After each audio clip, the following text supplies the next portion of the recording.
My name is Jenny Ogden, and I am a storyteller at heart.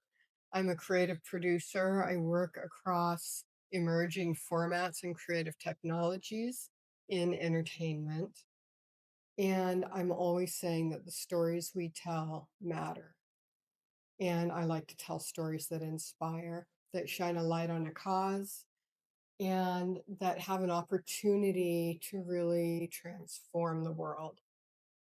My question, though, was if you're doing social impact storytelling, no matter what format, whether it's a film, a television series, or an immersive experience, which is one of the things that I definitely specialize in, how do you know that that inspiration from the storytelling translates into tangible impact in the real world?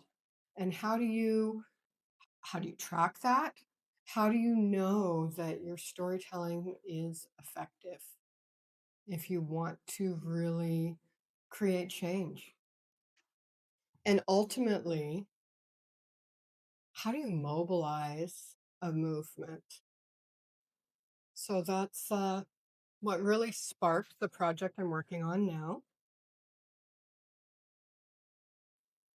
And I want to tell you a little bit about the power of immersive and interactive formats because it's the difference between in traditional media looking into a window in somebody's story from the outside or experiencing it for yourself.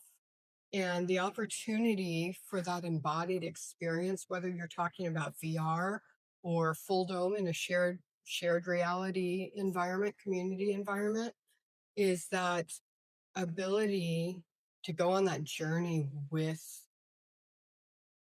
whoever the catalyst of your story is. You're not watching it, but you're experiencing it.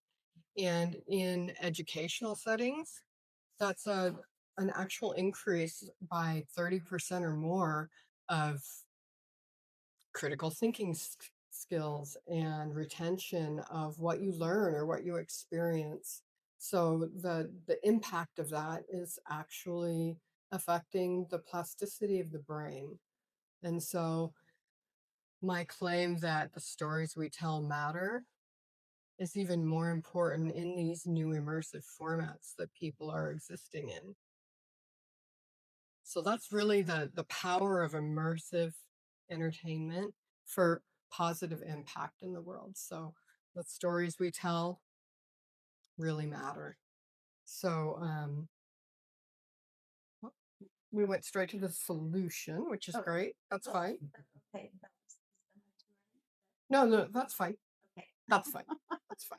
So, anyways, we know the problem, especially with the environment, with climate. Um, we're barreling towards a disaster, and the choices that we make now and in the immediate future really matter. And so, what's the solution? And to me, as a storyteller, it starts with story. It starts with an empowering, inspiring storytelling and empowering people to really take action, to get involved, to really care. And visualizing the future that we want to create in the world is a piece of that puzzle to me. And so, in the project I'm working on, which is called Metamorphosis, One Game to Save the World, is literally visualizing the future that we want to create and exploring the solutions to get there. So right now we are building a platform. Oh, there's the problem. Oh, okay. That's okay. We just skip past that one. That's okay. The story. So in my storytelling, it's a narrative piece, and my hero is a 16-year-old girl, and she experiences a natural disaster. And in the story, she comes across Mother Nature.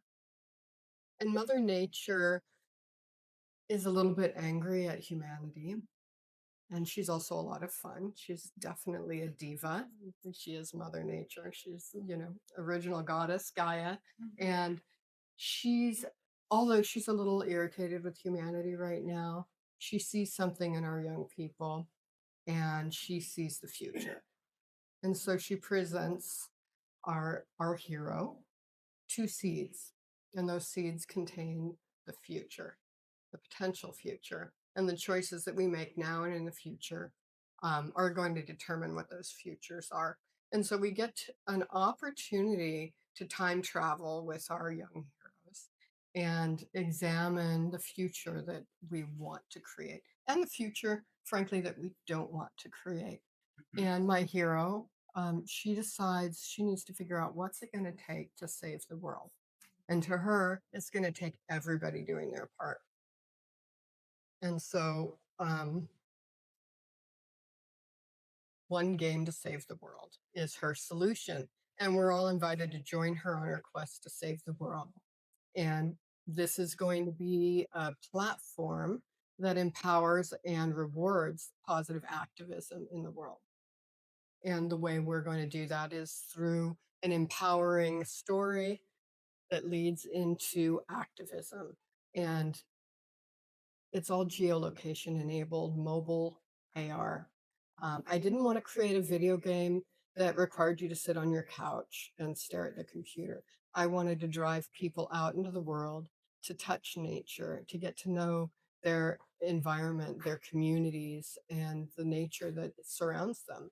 And learning and small tasks that they can do in their immediate environment is really what the game's about, and it's about rewarding that. So we'll be doing community activations. We'll pop up a dome in local communities, tell our story, and send people into their own communities to learn about the environments they live in and take action. We'll have partnerships with local nonprofits for the learning and activities that people can do and really get involved. So that's the vision for One Game to Save the World. We're hoping to do our first activation in partnership with downtown Santa Monica, and we're speaking with Heal the Bay as our community um, campaign partner for that. So that's the vision.